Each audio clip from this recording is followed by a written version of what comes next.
السلام علیکم ورحمۃ اللہ وبرکاتہ۔ بسم اللہ الرحمن الرحیم۔ ایک دفعہ مغل بادشاہ دربار میں بیٹھا ہوا تھا۔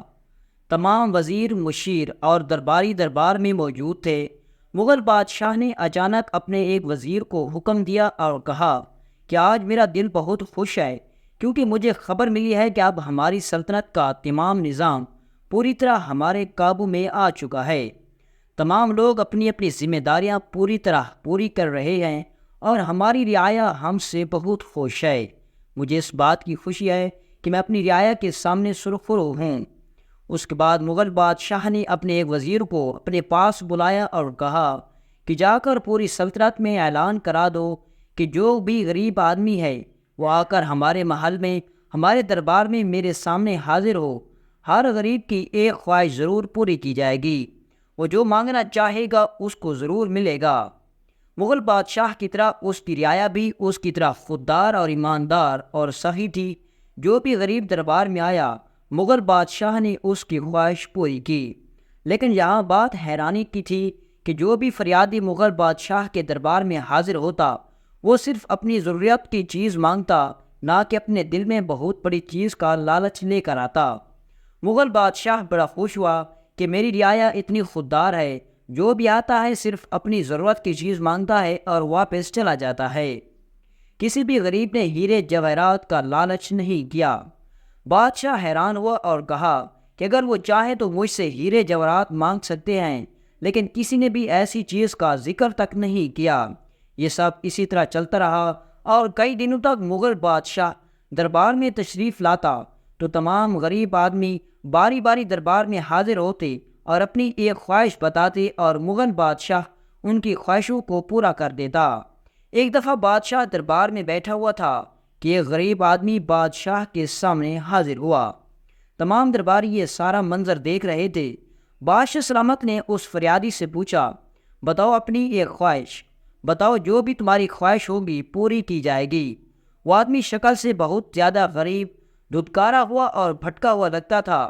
تمام درباریوں نے سوچا یہ کسی بڑے انعام کی خواہش کرے گا تاکہ اس کے حالات بہتر ہوں، لیکن جب اس نے بادشاہ کے سامنے اپنی خواہش کا اظہار کیا تو تمام لوگ ہکا بکا اور حیران ہو گئے، اور حتیٰ کہ خود بادشاہ بھی بڑا حیران ہوا، کیونکہ اس فریادی نے کہا، حضور والا، مجھے اپنی پیٹھ پر 50 کوڑے چاہیے۔ یہ اس کی خواہش بڑی احمقانہ اور عجیب تھی۔ اتنے میں بادشاہ کا ایک وزیر بول پڑا، اے غریب آدمی، بادشاہ نے تمہیں یہاں تمہاری خواہش پوری کرنے کے لیے بلوایا ہے، نہ کہ تمہیں سزا کے لیے۔ تم بادشاہ سے ہیرے جواہرات، سونے کے سکے یا اچھی خوراک یا رہنے کے لیے اچھی جگہ کچھ بھی مانگ سکتے ہو۔ بادشاہ سلامت آپ کی ہر خواہش کو پورا کریں گے، لیکن یہ تم کیا چیز مانگ رہے ہو؟ یہ سن کر اس غریب آدمی نے کہا، جہاں تک مجھے پتہ چلا کہ بادشاہ سلامت ہماری ایک خواہش کو پورا کریں گے، تو کیا یہ میری خواہش پوری نہیں کی جائے گی؟ یہ سن کر بادشاہ سلامت بول پڑا، جس طرح میں نے وعدہ کیا کہ ہر غریب کی ایک خواہش ضرور پوری ہوگی، اسی طرح تمہاری بھی یہ خواہش ضرور پوری کی جائے گی۔ پھر بادشاہ نے کہا کہ تمہاری خواہش پوری کرنے سے پہلے میں تم سے یہ پوچھنا چاہوں گا کہ تم نے اس عجیب خواہش کا کیوں اظہار کیا؟ تو جب اس نے جواب دیا تو سن کر تمام درباری اور بادشاہ بھی بڑا حیران و پریشان ہو گیا، کیونکہ اس نے کہا، بادشاہ سلامت، جب میں محل کے دروازے پر پہنچا تو محل کے دروازے پر موجود سنتری نے مجھ سے مطالبہ کیا کہ اگر تم مجھے بادشاہ کی طرف سے لیے ہوئے انعام کا آدھا حصہ مجھے دے دو تبھی میں تمہیں اندر جانے کی اجازت دوں گا، ورنہ نہیں، ورنہ تم واپس چلے جاؤ۔ اور اسی وجہ سے میں نے 50 کوڑوں کا مطالبہ کیا تاکہ آدھے کوڑے سنتری کے حصے میں جائیں اور اسے اپنے کیے کی سزا ملے۔ یہ سن کر بادشاہ سلامت نے فوراً حکم دیا کہ اس سنتری کو میرے سامنے حاضر کیا جائے۔ جب وہ سنتری بادشاہ سلامت کے سامنے حاضر ہوا تو بادشاہ نے پوچھا کہ تم نے اپنی ذمہ داری اچھی طرح نبھا رہے ہو، اور تم سے خوش ہو کر اس فریادی نے کہا ہے کہ مجھے جو بھی انعام ملے گا میں اس کا آدھا حصہ محل کے دروازے پر موجود سنتری کو دوں گا۔ یہ سن کر وہ سنتری بڑا خوش ہوا اور کہا، حضور میں اس فریادی کا شکر گزار رہوں گا۔ یہ سن کر پھر بادشاہ نے کہا، سنتری، تم نے یہ تو نہیں پوچھا کہ اس فریادی نے مجھ سے کون سا انعام مانگا ہے؟ تو سنتری نے کہا حضور نہیں، مجھے نہیں پتا، آپ ہی بتا دیجئے کہ اس کو آپ کون سا انعام دینے والے ہیں۔ بادشاہ نے کہا کہ اس نے مجھ سے 50 کوڑوں کا مطالبہ کیا ہے اور میں اس کی خواہش ضرور پوری کروں گا، تو کیا تم اس کا آدھا انعام لینے کے لیے تیار ہو؟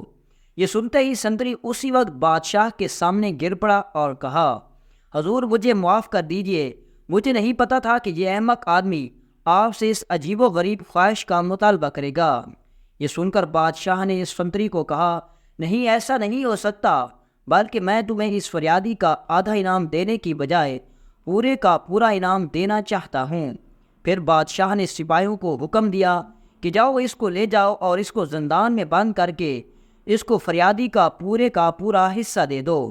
وہ سنتری چیختا رہا، چلاتا رہا، لیکن سپاہی اس کو گھسیٹتے ہوئے زندان میں لے گئے اور اس کو فریادی کا پورا حصہ دے دیا۔ اب بادشاہ سلامت بڑا حیران و پریشان ہوا کہ میں بہت خوش تھا کہ میری رعایا مجھ سے بہت خوش ہے اور میری سلطنت، میری بادشاہت، میری سرزمین ہمارے بالکل قابو میں ہے، لیکن میرے ملک میں بے ایمانی اور رشوت اتنی زیادہ ہو چکی ہے کہ وہ محل کے دروازے تک آ گئی۔ پھر بادشاہ نے حکم دیا کہ آج سے اس فریادی کو میرے دربار کا حصہ بنایا جاتا ہے، کیونکہ اس کی وجہ سے مجھے پتہ چلا کہ میری بادشاہت، میری سلطنت کا حال کیسا ہے۔ اس کی وجہ سے ایک مجرم کو اس کی سزا ملی اور مجھے یہ بھی پتہ چل گیا کہ میری بادشاہ کس طرح میرے قابو میں ہے۔ یہ سن کر ایک حاسد وزیر نے کہا حضور والا، بے شک اس نے بڑی عقل مندی سے اس مجرم کو اس کے کیے کی سزا دلوائی، لیکن اس کا اتنا بڑا انعام تو نہیں بنتا، اس کو آپ چند سکے دے کر بھی تو رخصت کر سکتے ہیں۔ یہ سن کر بادشاہ نے کہا نہیں وزیر نہیں، یہ اس کا انعام حقدار ہے اور مجھے پتا ہے کہ یہ بہت ہی عقل مند انسان ہے، یہ ہمارے بہت کام آئے گا اور یہ ہمارے دربار کی بہت خدمت کرے گا۔ وزیر نے کہا حضور میری رائے کے مطابق اس کا اتنا بڑا انعام نہیں بنتا۔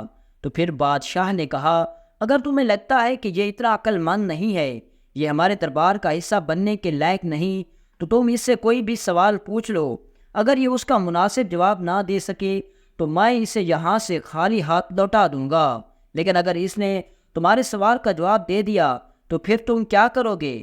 تو اس نے کہا حضور تو میں اس کو چاند کے 2 ماہ تک اس کو حضور آداب کے لہجے میں دربار میں پکاروں گا۔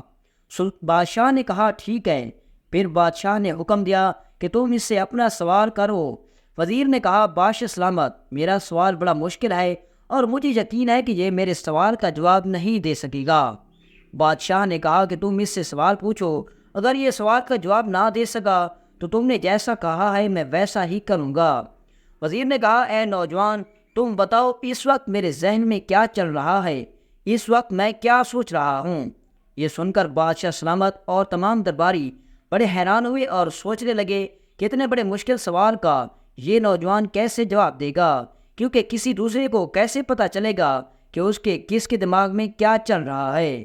یہ پتہ لگانا تو مشکل ہی نہیں بلکہ ناممکن ہے۔ سارے دربار میں سناٹا چھا گیا، تمام لوگوں کا مرکز اس نوجوان کے اوپر تھا کہ آپ یہ سوال کا جواب کیسے دے گا۔ تھوڑی دیر کے بعد وزیر نے اس نوجوان کی طرف دیکھا تو وہ نوجوان مسکرانے لگا۔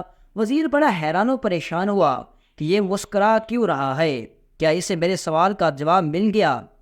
پھر وہ نوجوان بولا بادشاہ سلامت، یہ وزیر اس وقت یہ سوچ رہا ہے کہ اللہ تعالیٰ ہمارے بادشاہ سلامت کی عمر دراز کرے، بادشاہ کو لمبی عمر عطا کرے اور ہمارے بادشاہ کی بادشاہت تا قیامت قائم رہے، اور اللہ تعالیٰ ہمارے بادشاہ کو رنگ لگائے۔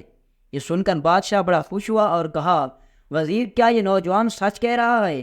کیا یہ تمہارے دماغ میں ابھی یہی چل رہا ہے؟ یہ سوچ کر وزیر دل ہی دل میں بڑا حیران و پریشان ہوا کہ میں تو اس وقت یہ نہیں سوچ رہا تھا، میں تو یہ سوچ رہا تھا کہ نوجوان اب میرے سوال کا جواب نہیں دے سکے گا اور میں اسے دھکے دے کر محل سے نکالوں گا، لیکن اس بات کا اظہار بادشاہ سلامت کے سامنے تو نہیں کر سکتا تھا۔ وزیر اس نوجوان کی عقلمندی سے بڑا غصہ ہوا، لیکن اب وہ کیا کر سکتا تھا؟ اس نے بادشاہ سلامت کے سامنے مسکراتے ہوئے کہا حضور میں آپ کے بارے میں ہی سوچ رہا تھا اور میں آپ کو ہمیشہ دل سے دعائیں دیتا ہوں۔ یہ سن کر بادشاہ سلامت نے کہا آپ سے یہ صرف ہمارے دربار کا حصہ نہیں ہوگا بلکہ یہ میرے مالیات کا بھی وزیر مقرر کیا جاتا ہے، کیونکہ مجھے پتہ ہے کہ اس سے بہتر خزانے کو اچھی طرح کوئی بھی سنبھال نہیں سکتا۔